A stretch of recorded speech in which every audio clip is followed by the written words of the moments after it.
media that the United States has bombed 3 nuclear sites in Iran. CBS is reporting 6 B-2 stealth fighters dropped 30,000-pound bunker buster bombs on at least one of those sites, the very first time that weapon has been used in combat. Today, it was to destroy an underground nuclear facility about 60 miles southeast of Tehran. The president said that all American planes are safely now out of Iranian airspace. These American strikes are in support of a war that Israel launched on Iran 9 days ago. We know tonight that the Israeli prime minister has spoken to the president, thanked him, and congratulated him on the strikes. We are awaiting word now from the President of the United States himself, who is expected to address the nation from the White House. As we await him taking the podium, I want to go to our White House correspondent, Weijia Jiang. Weijia, we know that the president returned to the White House in the 5 o'clock hour, around 6 p.m. He had a national security briefing. What do we know about what was going on at that period of time? Margaret, that's right. He was in his golf club in Bedminster, New Jersey, but came back this evening, which was actually always the plan, even when he took off for that trip. And right beforehand, he said that Iran had at maximum 2 weeks to try to reach a diplomatic deal. There was no indication at that time that he was going to follow through with the strikes. But of course, that quickly changed. We see the president now. The U.S. military carried out massive precision strikes on the 3 key nuclear facilities in the Iranian regime: Fordow, Natanz, and Esfahan. Everybody heard those names for years as they built this horribly destructive enterprise. Our objective was the destruction of Iran's nuclear enrichment capacity and a stop to the nuclear threat posed by the world's #1 state sponsor of terror.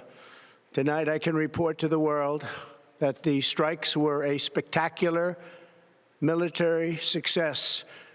Iran's key nuclear enrichment facilities have been completely and totally obliterated.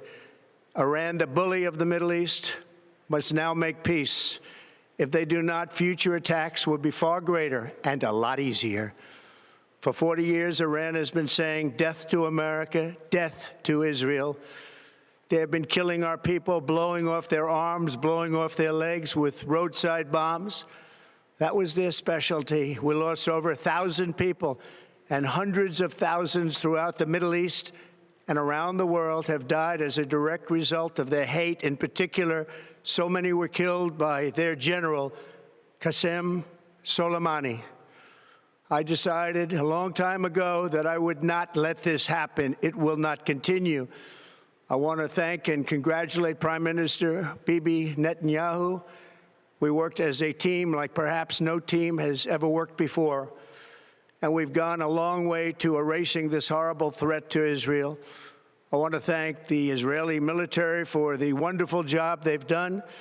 And most importantly, I want to congratulate the great American patriots who flew those magnificent machines tonight, and all of the United States military on an operation the likes of which the world has not seen in many, many decades. Hopefully, we will no longer need their services in this capacity. I hope that's so. I also want to congratulate the chairman of the Joint Chiefs of Staff, General Dan Raising-Kane, spectacular general, and all of the brilliant military minds involved in this attack. With all of that being said, this cannot continue. There will be either peace or there will be tragedy for Iran far greater than we have witnessed over the last 8 days. Remember, there are many targets left. Tonight's was the most difficult of them all, by far, and perhaps the most lethal. But if peace does not come quickly, we will go after those other targets with precision, speed, and skill. Most of them can be taken out in a matter of minutes. There's no military in the world that could have done what we did tonight, not even close. There has never been a military that could do what took place just a little while ago. Tomorrow, General Kane, Secretary of Defense, Pete Hegseth will have a press conference at 8 a.m. at the Pentagon, And I want to just thank everybody, and in particular, God. I want to just say we love you, God, and we love our great military. Protect them. God bless the Middle East. God bless Israel, and God bless America. Thank you very much. Thank you. That's so. I also want to. President of the United States walking away from the podium there, where he had been flanked by the Secretary of State and National Security Advisor Marco Rubio, along with Secretary of Defense and his vice president, announcing and congratulating the military on what he called spectacular military success in these strikes that were carried out inside Iran earlier today. He said the sites were, quote, completely obliterated. Now, he did seem in those remarks not to completely close the door on further military action. He thanked the U.S. military and said that he hopes that their services won't be needed again. And he said all of this was meant to erase the nuclear threat posed by Iran. To be clear, U.S. intelligence assessment has been that Iran was not yet building a nuclear weapon, but that they had been enriching nuclear fuel at worrisome levels. The international community had high degree of outcry on that point. Just a few weeks ago in Vienna, you had the Israeli strikes come the following day after that, in the midst of what had been a diplomatic effort by President Trump and his envoy, Steve Witkoff, to negotiate with Iran to get them to limit their nuclear program. Those did not result in an agreement, though up until today, I am told, the U.S. was trying to reach out. Yet, just a few hours ago, we saw these strikes carried out. I want to go over to the Pentagon now, where our Charlie D'Agata is. And apparently, Charlie, you'll be there early tomorrow, since the president just said there will be an 8 a.m. Pentagon press conference where he will detail these strikes. The Secretary of Defense will. What do we know at this hour? I know Iran is acknowledging and saying that these strikes happened, but that it will not end their nuclear program. Yeah, well, Margaret, we await that briefing tomorrow. We have had very few briefings here at the Pentagon, so it'll be interesting to see how much detail is shared there. But as it was already shared, 6 bunker busters on Fordow, that would have meant at least 3 of the B-2 bombers that we've already discussed, where they came from, when they were deployed. We were talking earlier today about whether they went from Whiteman, whether they were going to Guam. Maybe it was a head pump, maybe it was a head shake of where this was going to go and when it was going to happen. Something like 30 Tomahawk missiles at 2 other sites there. They've been called massive precision strikes. I think what we need to know, and I'm not sure whether that is knowable at this point, is how damaging that was, if the White House is to be believed, whether it crippled and entirely took out Iran's nuclear capabilities at Fordow, Natanz, and Safran. He's calling it a spectacular success. But the other thing we need to be concerned about now is he mentioned when he took out Qassam, or the assassination of Qassam Soleimani when he was president. And we saw the retaliation then across multiple American targets. There are 40,000 U.S. service members spread throughout the Middle East, and they have come under attack before. And we've already known, even leading up to this, because it was always a what if, but leading up to where we are now, we've been speaking to people here at the Pentagon, DOD, saying if there is an Iranian retaliation, how are we postured? How is the United States postured to defend against that? There are multiple. In fact, I can't remember how many times or how the last time we've seen this many military assets flooded into that area in order to defend against a possible Iranian retaliation to protect U.S. forces there. No doubt that force posture has been really built up in these past few days. At the same time, it was just this morning that we heard the U.S. ambassador to Israel, Mike Huckabee, announce with detail for the very first time how Americans in Israel could actually safely get out. The U.S. government brought about 70 of them by plane to Greece, evacuating them from the area. The airspace over Israel has been closed for days, so it has made it hard for people to leave if they wanted to, because there has been this back and forth with Iran's retaliation against Israel, some of those missiles piercing their defenses, those U.S.-provided defenses in many ways. And I know it has been remarkable, Charlie, that whether we're talking to current or former officials, they all seem to say it's amazing we haven't yet seen retaliation. We haven't yet seen a strike against a U.S. base or U.S. assets. Now that the United States has entered this conflict in this way, that may change. And I have no doubt that there is a bracing for what could be coming next. I spoke to some diplomats in the region just within the past hour, and I was told there wasn't much of a heads up given to some of our allies there. Just to remind people, Charlie spoke about 40,000 U.S. military personnel in that region of the world. The fourth largest military installation America has in the world is in Kuwait, very close there to Iran. Very significant naval assets in Bahrain.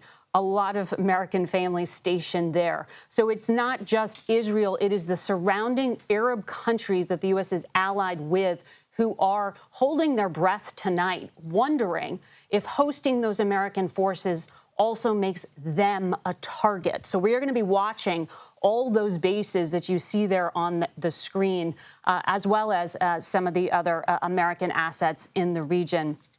I also just want to acknowledge here that while the president has been saying this was a successful strike, we don't yet know what the end game is here. We don't know that from the United States, and we don't know that from the nation of Israel either. The goal was stated to be destruction of Iran's nuclear program. Tonight, you have out of Iran statements from their atomic agency saying that this national industry, as they refer to it, will not be stopped. That you can't kill knowledge. There have been, of course, assassinations of nuclear scientists, as we know. We want to go now on the phone. We are joined by General Frank McKenzie, who was the combatant commander there in the Middle East for so many years. General McKenzie, I hope you can hear me now. I know you have literally gamed out this scenario for years when you were in the job. What are those U.S. military families? What are those soldiers and naval men? What are they bracing for tonight? What should we expect with the light of day? To be with you tonight. I've worked on this plan for 15 years. It looks like a successful strike. As you noted, we'll know more in the hours and days ahead how successful it actually was. But what the Central Command commander right now is most concerned about is the possible Iranian response. What's it going to be? What are they going to do? And a lot of the thinking over the last few days, I'm sure, in the Department of Defense has been how to prepare for that inevitable Iranian response.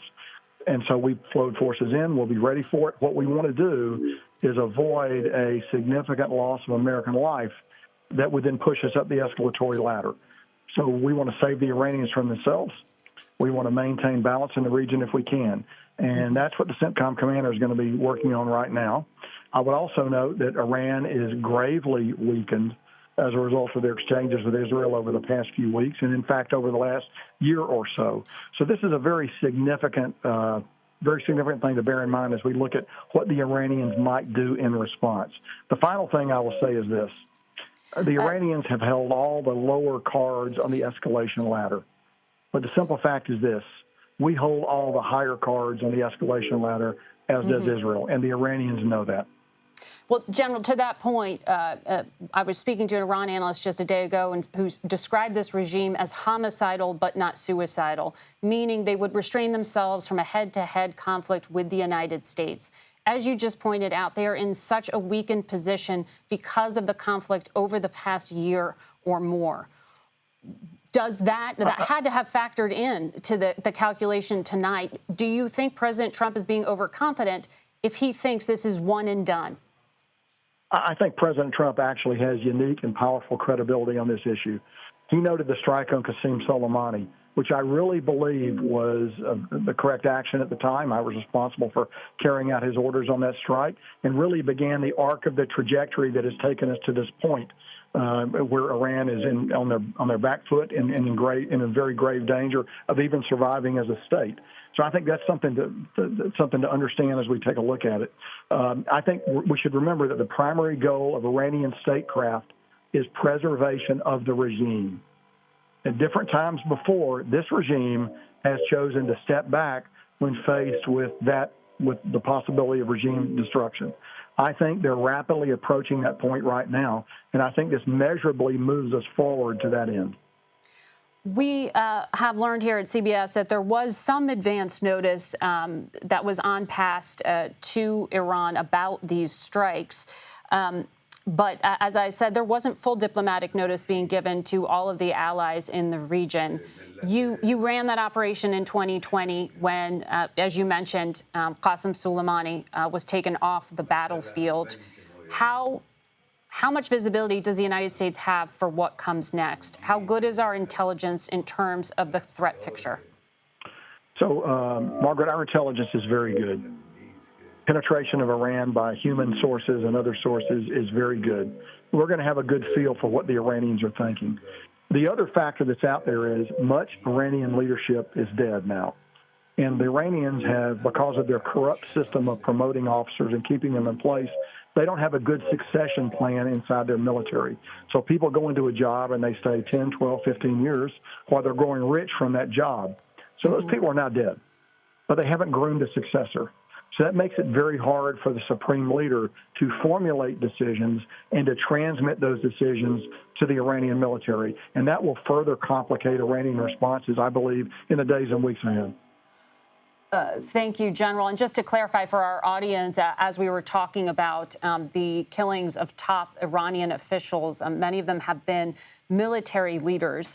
We were showing you a picture there of the supreme leader, we were talking about Qasem Soleimani. We were talking about the supreme leader just now, showing you a picture of him. We do not know his whereabouts at this hour. He has actually not been seen in public for a few days now. He had this video address that we are showing you.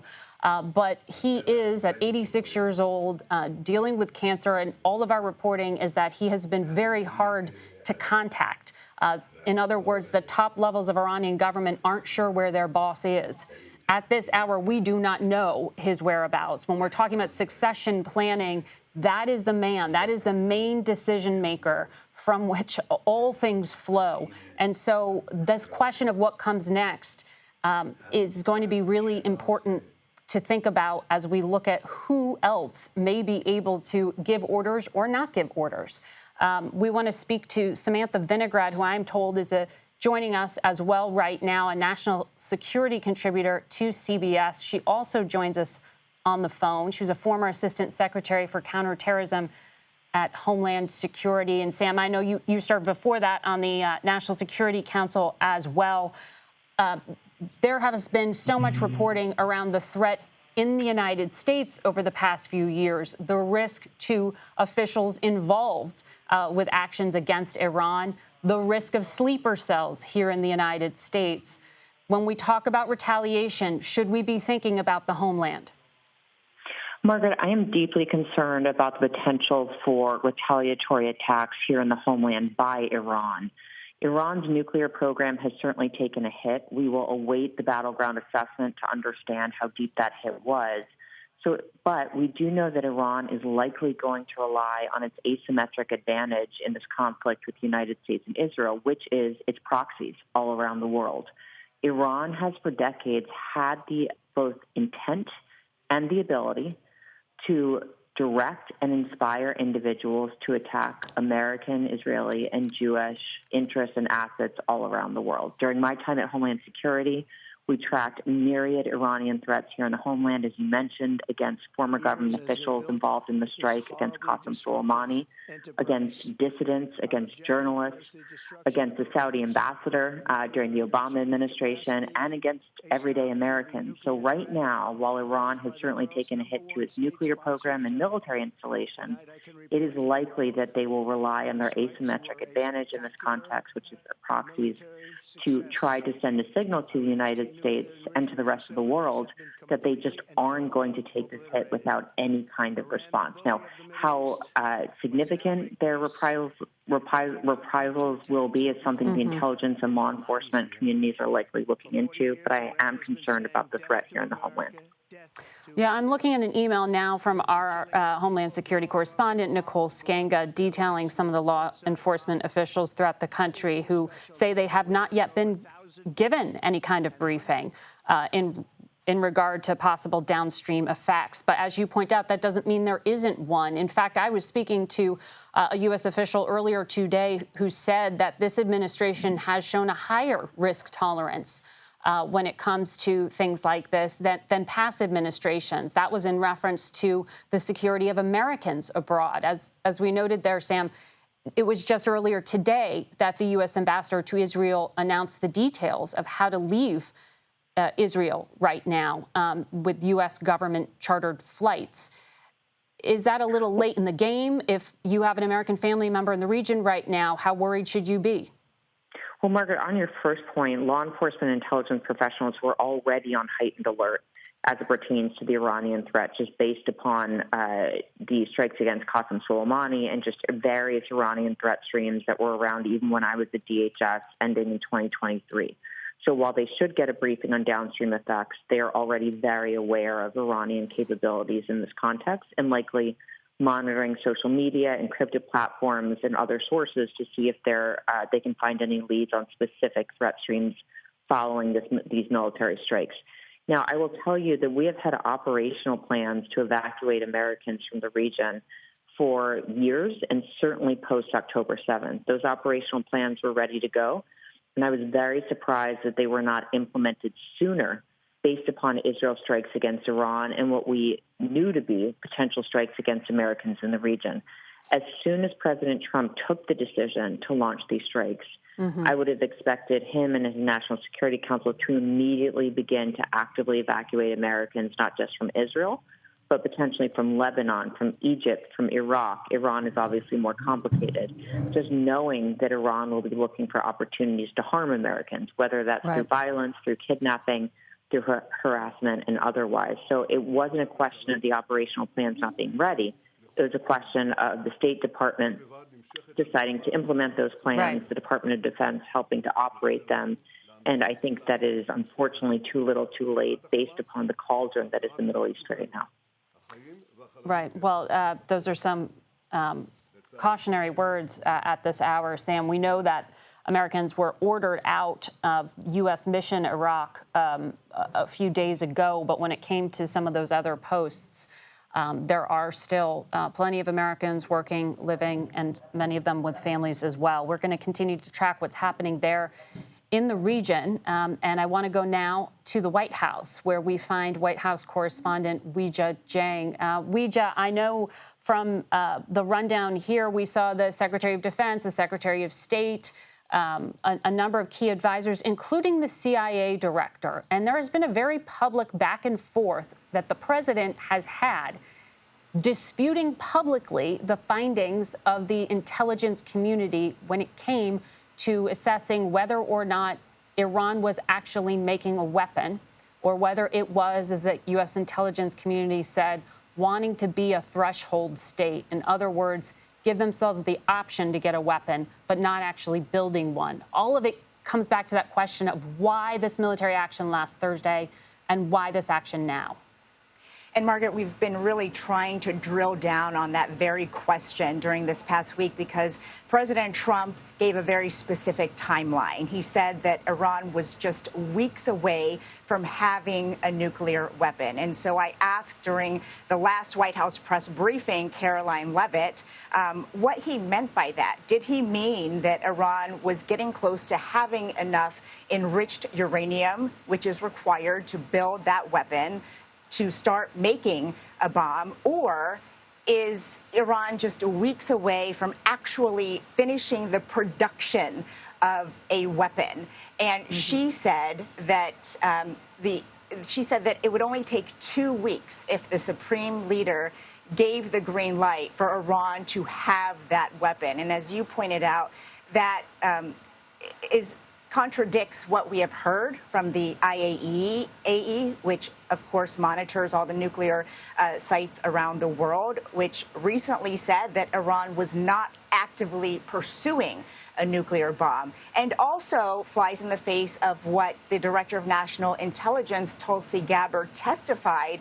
Now, she did talk about those high levels of enriched uranium. That is very different from saying they actually are close to a bomb. But that is what the president said. That is what this administration said. And so we will be asking for more details because that is so important to answer the why of why now, Margaret. Yes, and an important question many lawmakers will be raising as well. We know that lawmakers have not been briefed. They are scheduled to be briefed in the House and Senate on Tuesday by the Director of National Intelligence, along with military leaders, on exactly how all of this came about and the justification for it. We know as of this evening that the top leadership in Congress hasn't fully been briefed, or at least the Democrats who are in that so-called Gang of Eight, those who lead the parties in both houses and then also have oversight of the intelligence committees. The Republicans have told CBS that they have been briefed. The Democrats have not. That further, of course, will raise questions about any kind of politics here on such a significant issue of national security. This tonight, no doubt, has been the most significant national security and foreign policy decision the President of the United States has made in this second Trump term. We'll be tracking all of what comes next very closely, and we'll be bringing it to you here on CBS. Our coverage will continue on CBS News 24/7, your local news on this CBS station, and of course, first thing tomorrow on CBS Sunday Morning, and with me on Face the Nation. This has been a CBS News special report. I'm Margaret Brennan in Washington.